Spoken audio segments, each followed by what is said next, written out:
In Step 5 of exercise number 6, the following actions have to be implemented to complete the machining of the triangular pocket. An iRough and iFinish operation must be defined. During this step, the efficiency slider is used for morphing spiral controls to demonstrate its effect on the iMachining toolpath. First, you have to define the rough machining of the pocket. Add a new iMachining operation. In the SolidCAM Manager, right-click Operations, Add Milling Operation, and select 2D iMachining. The iMachining operation dialog box is displayed, and the default iRough is used for technology. On the Geometry page, click the New button to define the machining geometry. For this operation, the geometry is defined as a closed pocket with entry chain. In the SOLIDWORKS graphics area, first pick on the top edge of the pocket contour as shown. Select Auto Constant Z to close the chain, and then click Yes to confirm the chain selection. Next, pick on the top edge of the through-hole contour as shown, and then click Yes to accept the chain selection. In the chain list, right-click the entry chain, Chain 2, and choose Mark Chain as Open. The geometry is defined. Click OK to confirm the geometry selection and exit the Geometry Edit dialog box. Switch to the Tool page and click the Select button. In the Part Tool table, select Tool number 4, the 14mm bullnose mill. Click the Select button to choose the tool for the operation and exit the Part Tool table. Switch to the Levels page to define the milling levels. Click the Upper Level button. In the SOLIDWORKS graphics area, select the top face of the target model as shown, and then click OK to confirm the selection.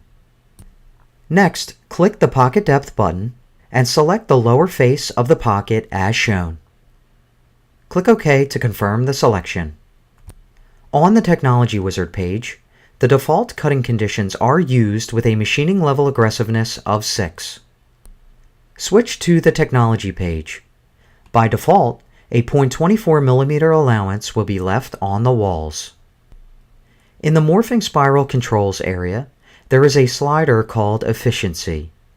This slider enables you to control the efficiency of the morphing spiral toolpaths generated by iMachining.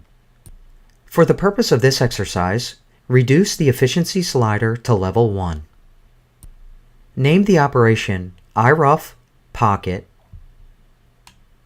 Click Save and Calculate, and then click Simulate.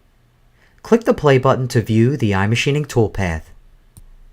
iMachining generates morphing spiral toolpaths with different side steps in different directions, whenever it needs to clear a completely open or closed pocket area that does not have the shape of a circle. With a low efficiency setting, iMachining uses more of the stepover range specified by the Technology Wizard. As you can see, by managing to morph itself into the narrower parts of the pocket, the spiral produced looks less like a circle and covers a greater part of the area. Close the Simulation Control Panel with the Exit button to display the Technology page of the iMachining Operation dialog box. In some cases, where the average side step is smaller than the maximum side step, a morphing spiral could potentially be less efficient than a regular round spiral. For that reason, you can limit the morphing by selecting a higher level of spiral efficiency. For example, increase the efficiency slider to level 10. Click Save and Calculate, and then click Simulate. Click the Play button to view the iMachining toolpath. With a high efficiency setting, iMachining reduces the variation of stepover range permitted in the spiral. As you can see, the side steps in all directions are more equal, and as a result, the spiral produced looks more like a circle and covers a lesser part of the total pocket area. The remaining areas are cleared with trochoidal-like toolpaths. Close the Simulation Control Panel with the Exit button to display the Technology page of the iMachining Operation dialog box. Lower efficiency levels will yield a longer tool life, while higher efficiency levels in some cases yield a higher average material removal rate. For this operation, set the efficiency slider to level 6. Currently, this is the default position and is recommended. Click Save and Calculate, and then click Simulate. Click the play button to view the iMachining toolpath.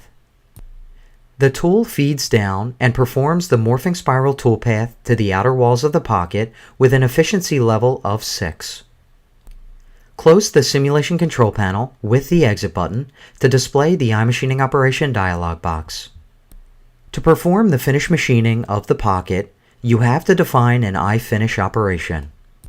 Click the Save and Copy button to create a copy of the current iMachining operation. When the copied iMachining operation dialog box opens, click the drop-down menu under Technology and change the operation type to iFinish. The copied machining geometry, 14mm tool, and milling levels from the previous iRough operation are used for this iFinish operation. On the Technology Wizard page, the default cutting conditions are used with a machining level aggressiveness of 6. On the Technology page, the wall island offset is now set to 0 by default. At this point, the operation can be calculated, and the iMachining toolpath can be viewed on the model. Name the operation iFinish Pocket, click Save and Calculate, and then click Simulate. Click the play button to view the iMachining toolpath at work. The tool feeds down and performs finishing of the corners first, and then finishes the walls by removing the 0.24mm offset in a single pass. Using the Exit buttons, close the Simulation Control Panel and the iMachining Operation dialog box. At this stage, Step 5 is complete and the efficiency slider was used to demonstrate its effect on the morphing spiral toolpath.